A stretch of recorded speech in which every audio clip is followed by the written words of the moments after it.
查出肺结节，以下这几件事千万不要做，以免增加结节病变的风险。第一，就是不要吸烟和吸二手烟，烟草当中含有大量的有害物质，会直接损伤我们的肺组织，增加结节恶变的风险。第二，不要接触污染环境，长时间的暴露在污染严重的环境中，比如说充满灰尘、粉尘以及有害物质的作业当中，时间长了就会增加肺部疾病的风险，所以应该尽量避免这些环境的接触。第三，不要喝酒，酒精对肝脏及其他的脏腑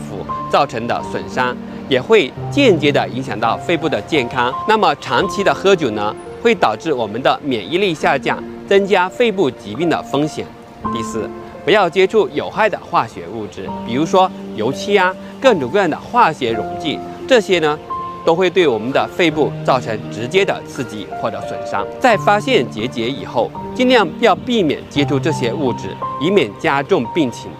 第五，不要辛辣油腻的食物。在发现肺结节之后呢，应该保持饮食的清淡，多吃富含维生素和蛋白质的食物，以促进肺部的健康，